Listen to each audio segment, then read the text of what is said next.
As 2022 draws to a close, it's time to talk about the wrestlers I simply could not stand, where I think they suck in the ring, suck on the mic, or are generally shitty goddamn people, or all three of those things, and then more. Let's get to it, shall we? I'm John Rhytham with my top 15 least favorite wrestlers of 2022 list with some honorable mentions. So yeah, this isn't going to be a top 25 like my favorite wrestlers list. You know why? Because generally, even if I think some wrestlers are just okay, I'm not going to get necessarily upset. And yes, wrestlers are human beings. And some are really good wrestlers and shitty human beings. Some are shitty wrestlers and really good human beings. I mean, it doesn't matter, but it's all subjective. I mean, these are just my opinions, but I have a feeling with some of the honorable mentions and some of the people on the list, there could be some possible interesting discussions in the comments. But I want to know your least favorite wrestlers, because honestly, wrestling is meant to just be enjoyed however you choose. Whatever company, whatever style of wrestling, multiple styles, doesn't matter. If you enjoy watching women just, go to goddamn town on each other like in Stardom or multiple promotions, that's great. If you enjoy watching AEW basically kind of torpedo their women's division fairly often, that's fine too. If you enjoy watching AEW, New Japan, WWE, it doesn't matter. Stardom, GCW, if you just enjoy watching the indies, whatever you decide to watch, it's great. That's the one great thing. And there's a multitude of great wrestlers and great people to meet. But now it's time to talk about people I just couldn't goddamn stand. So yeah, let's get to the honorable mentions. Ronda Rousey. Rousey the Raccoon. I mean, let's be honest. Rousey hasn't looked like she's wanted to be there since coming back. And a lot of people generally don't want her back. She's better as a heel, but honestly, this whole return has flopped. Charlotte Flair. Yes, I'm going to continue to put Charlotte Flair on here, even though she is very good in the ring. When she wants to be, she can have some great goddamn matches. And I'm sick of seeing Charlotte Flair on my television. Me personally. I know some people like her, and that's fine. And then we get to the Hardys. Look, Matt and Jeff should not be wrestling anymore. You could have applied this to 5 years ago. They can't move. They beat their bodies up to the point that they can barely goddamn walk normally. And even though they have seemingly finally overcome their issues, knock on wood, again, my leg does not have any wood in it, I'm not Peg Leg Pete, the Hardys have been uncomfortable to watch, and honestly, they don't, besides name value, what do they add in the ring on any wrestling program? They can't do anything. None of their matches have been any good for a number of years. It's all been smoke and mirrors. Whoa, it's been smoke and mirrors tonight.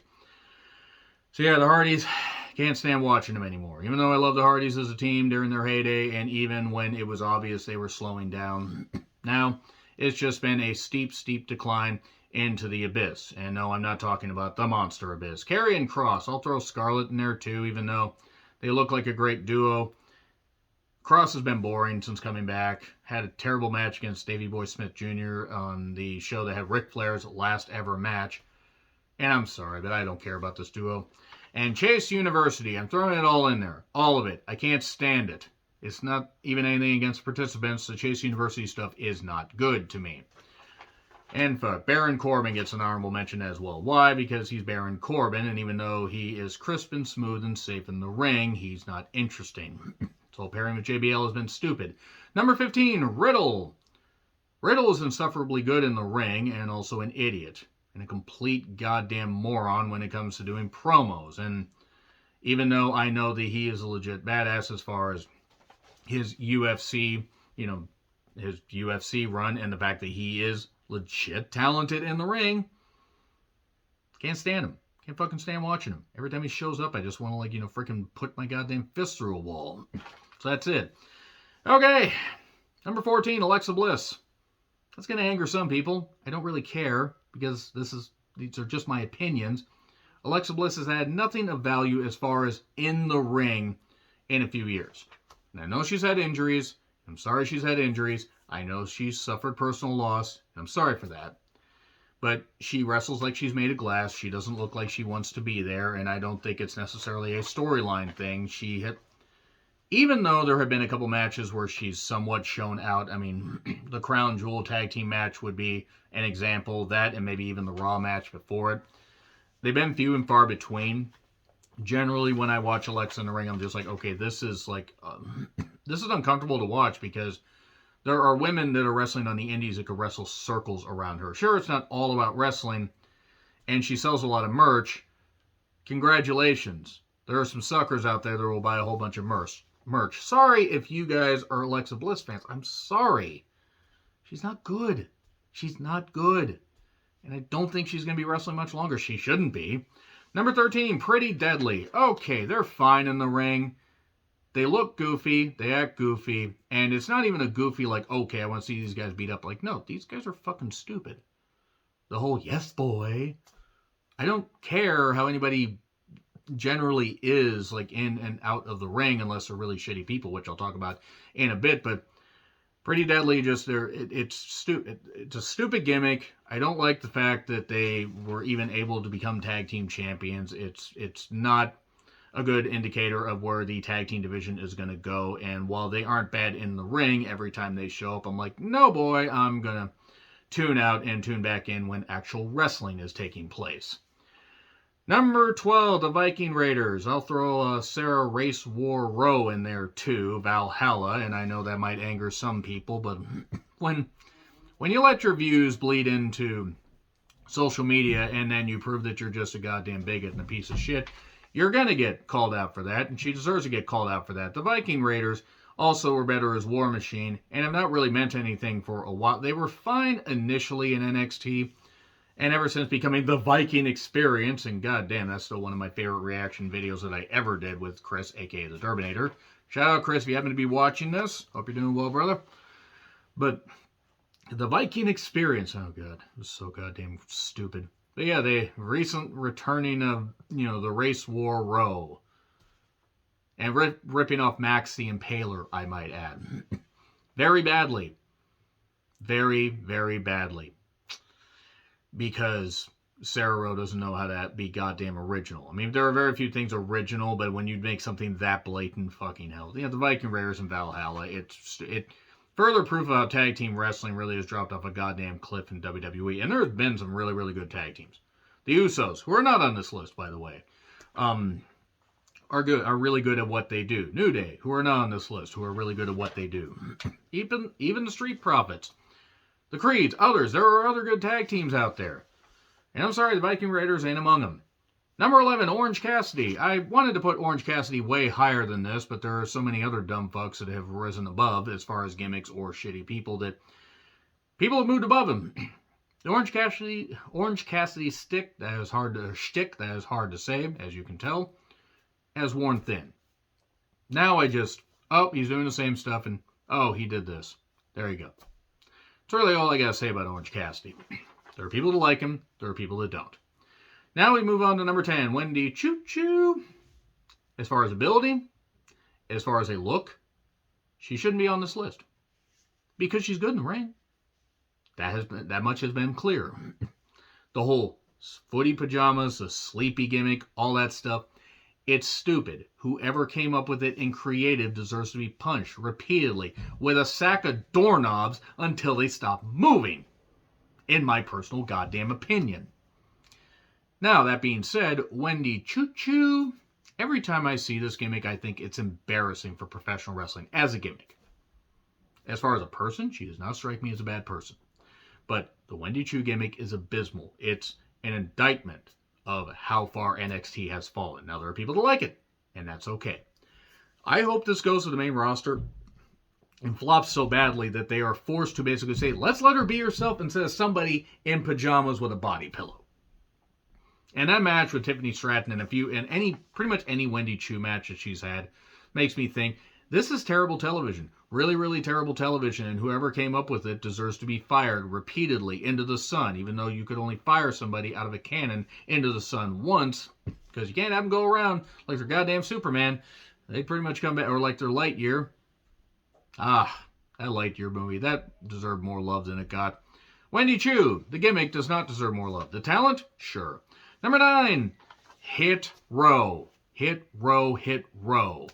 Swerve barely made them tolerable. Swerve is doing much better on his own. Top Dollar, I can't even describe just how, stupid this guy looks, wandering around the goddamn ring like he thinks he's something.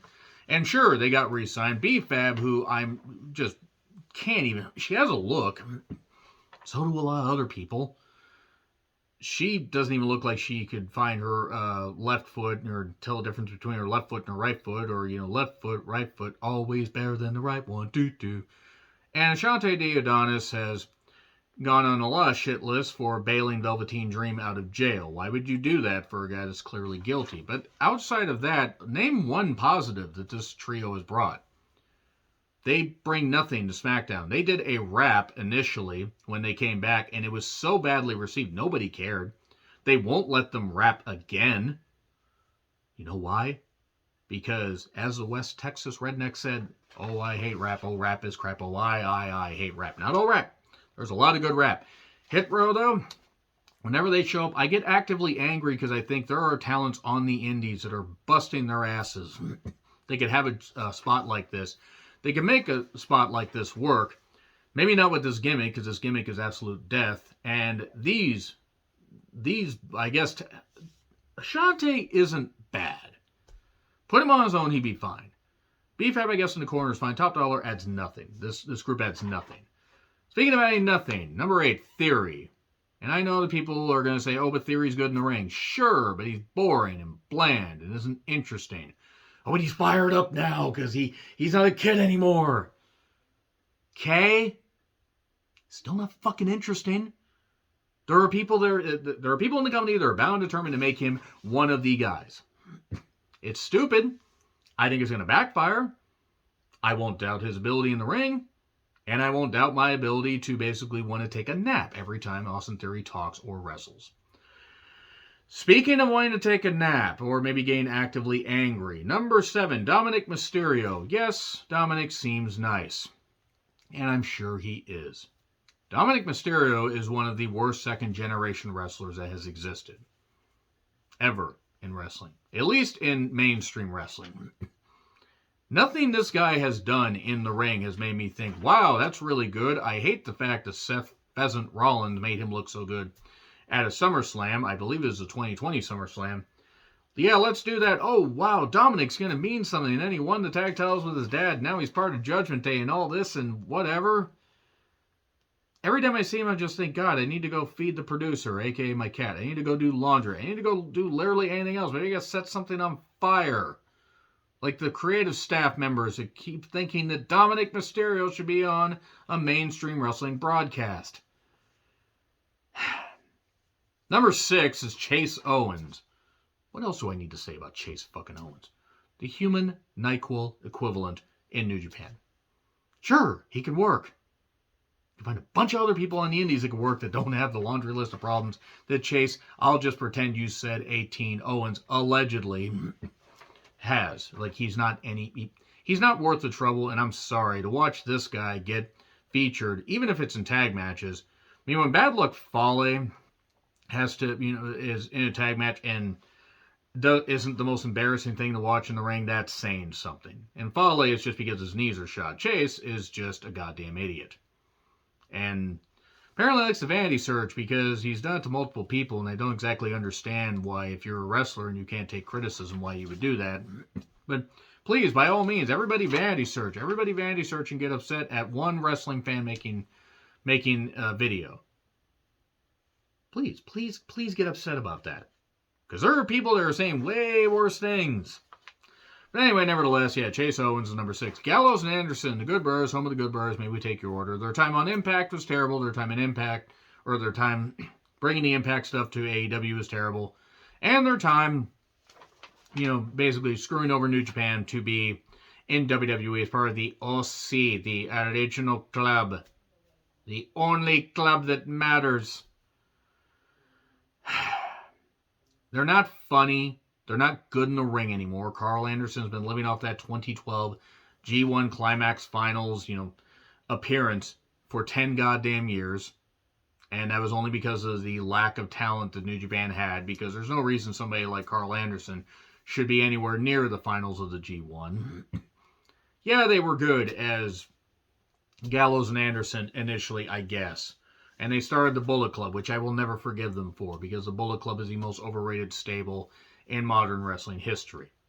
You can fight me in the comments on that, because that's what I stand by. But yeah, Gallows and Anderson are terrible. Absolutely terrible. Speaking of terrible, Heavy Metal Von Wagner, the lobotomized zebra himself. This caveman, Geico-looking motherfucker they think that this guy should be on a wrestling program. He can't work, he can't talk, he can't do anything. He's somehow more embarrassing to watch than Dominic Mysterio in the ring, and he has more size than Dominic Mysterio. And I'm not just talking about us four. Every time I see this guy, I think there are other people that probably are the sons of wrestlers that could have worked out better, and there are others on the indies that could work better than Von Wagner. Nope, let's bring this guy in. They're going to fire people or release people after 6 months or a year that aren't improving, and they keep Von Wagner around. I'm not advocating for anybody to lose their goddamn job, at least not yet. Don't worry, I'll get to that. But Von Wagner?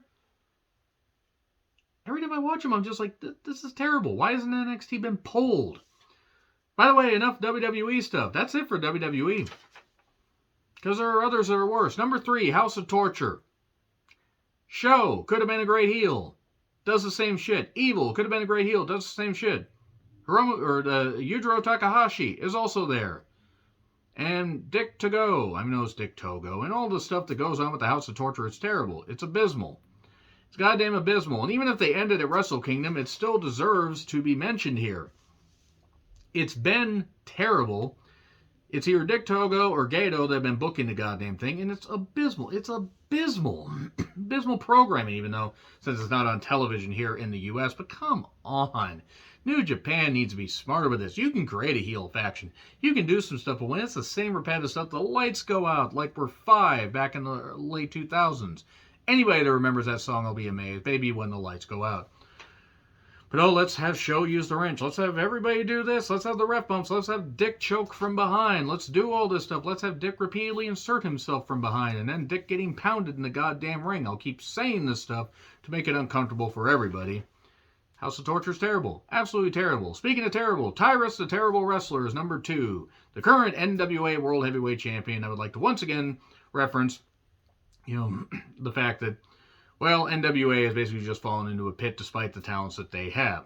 Also, I did a rant on the NWA Championship picture, and I will be doing a second part at some point, talking about the history of it, back in the good old days, back when the NWA Championship meant something. And I know that people aren't going to like this, but even if you take politics out of it, what has Tyrus provided as a worker? He can barely move. If he tried to jump, he would probably, be out of breath before his feet ever left the goddamn ground.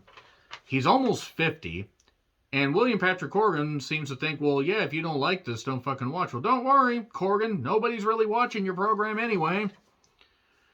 Tyrus is the worst NWA champion ever. He's the worst world champion ever, period. I don't fucking care.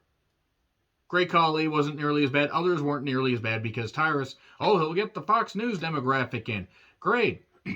Fox News demographic is essentially made up of mostly people that are legally dead, and should be if you're going to watch Fox News. The fact that Tyrus thinks that same way, I really, really honestly hope the NWA goes under, and the talents that actually deserve to be pushed and featured can go to other companies. Because I can't imagine how many people are making money in the NWA with the way they're doing block TV tapings, drawing no people at their pay-per-views, and now we want to attach ourselves to Tyrus. Corgan is saying, Corgan, you deserve to lose your goddamn ass, you fucking idiot. You goddamn Alex Jones listening motherfucker. Speaking of stupid motherfuckers, number 1, Jericho and the Jericho Appreciation Society and the Elite. Why am I putting a whole bunch of people in here? I'll tell you why. Because both of these groups, every time I see them, I think, there are so many talents on the AEW roster that could actually mean something that could be made into ratings draws. But no, let's go with Jericho, who has proven to maybe hold ratings. And yes, I know ratings don't mean as much as they used to, but Jericho's been allowed to run wild with a bunch of really bad ideas, feuds that go on for goddamn ever. MJF barely recovered and got out unscathed from, that he actually got pretty goddamn scathed, but managed to somehow recover after a while going into that feud with Punk. No thanks to Chris Jericho trying to drag him down. And then we take a look at Sammy. Sammy, who started out great this year, doing that great cutter, springing from one ladder to the next, and now he's one of the most hated people in wrestling, in part because he's an idiot that likes to shit stir, and then gets his, ass punched out because, let's be perfectly honest, I don't know if Sammy could have won the fight against Eddie Kingston. Nevertheless, 2.0, or the former 2.0, whatever they are. They don't mean anything. They're fine, I guess, but I'm lumping them in here. Jake Hager, who has no business being signed to a major league contract in wrestling, or any contract in wrestling now. And Ty Conte, she doesn't mean, or Ty Mello Conte, or Kunte, or whatever it is. Anna Jay, who means nothing. Danny Garcia, who hasn't been on TV for a bit. I know that Daniel Garcia is a fan or he has some fans, and he's good in the ring. But the entire Jericho Appreciation Society thing, the Inner Circle wore out its welcome, and now we're going to do this. And Jericho is just basically the worst version of himself, and also a contradictory asshole when it comes to the fact that he always said about WCW that there were so many veterans that stayed way too long and held others down. And now Jericho's older than all of them by quite a while, and he can't really work anymore.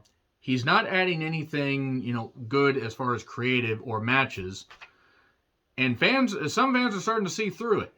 Now, there are some fans that like him. And also, I would like to remind everybody that Jericho donated thousands and thousands and thousands of dollars to the disgraced President Donald Trump. And by the way, if you voted for Donald Trump, you will be banned from this channel because fuck you all. Fuck you anti-American, goddamn anti-humanity assholes.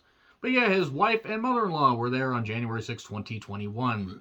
Jake Hager, no Trump supporter. Him and his wife deserve to have the most miserable life on the goddamn planet. You want to call me tolerant? No. This is where I'm going to get goddamn vicious because I hate the fact that, you can't have politics in wrestling. Wrestling has always had politics backstage and, among people, even before territories were formed. Politics have always been part of wrestling. But even if you just look at the wrestling side, what has the Jericho Appreciation Society provided in a positive way? Nothing. And then the Elite. Media scrum, I don't care what happened. Punk's gone. He was going to be gone anyway, whether there was a fight or not. Because he was injured and he wasn't going to be coming back. The Bucks have always been noted pieces of shit and egotists, and the fact that they think that they're the best tag team in the world when they aren't even the 5th best tag team in their own goddamn company. They were basically a joke in New Japan. They were only ever featured in the junior heavyweight tag team division. They were then featured in the heavyweight tag team division and looked like goddamn children because they're the size of children. They don't actually care about progression. They don't have good views. They're good Christian boys, which there is no such thing. You have to actually be an intelligent person to view anything religious-wise and actually appreciate, humanity, and they don't do that. Also, they've earned way more money than they ever goddamn deserve for their ability. And while I have praised some of their matches in the past, because I am a wrestling fan and I can do that, the Bucks do the same goddamn shit. And they have Rick Knox there. And I'll throw Rick Knox in on this, even though he's a referee, because he's terrible at his job. Absolutely abysmal, and never should have gotten this mainstream spot. Because what has he done proper as a referee? Nothing. The Bucks have drugged down the tag team division creatively. They didn't want to put over FTR, the best tag team in the world, because, oh no, they're wrestlers. We can't do that. So they do all this bullshit. Now they're doing the Trios Championship with Kenny Omega. And look, I know that currently they're doing the Best of 7 series, and after Full Gear, I never want to see any of them wrestle each other again. But Kenny Omega, who is made by Kazuchika Okada, is not the god of pro wrestling, and I know has his fans. But there's a lot of skeletons in Omega's closet. There's a lot. There's a lot there coming out. He's a weird guy. He's unusual. He's a fine athlete. I'll even concede that he's had some pretty good matches. But is he the best wrestler in the world? No. Are there people that love him? Yes. There are people that I've talked to at indie shows, that I've talked to on social media, that love Omega. People I get along with. And that's fine. They can love him. But I'm not going to love the Elite. I'll never love the goddamn Elite. And the Jericho Appreciation Society and Elite get my number 1 spot over Tyrus. And why over Tyrus? Because, well, nobody really cares about the NWA anymore. And these guys are leeching every last bit of, well, anything good out of the AEW program, which has been kind of a dumpster fire lately. It's never necessarily boring, but it's also repetitive. And I really want AEW to succeed. Because goddamn, even though Khan's got all the goddamn money in the world, they really need to do something. They need to do something fast. And having the Elite and the Jericho Appreciation Society in these current incarnations on television is not going to boost anything. Because they have actual talent that can mean something. But now Punk is gone.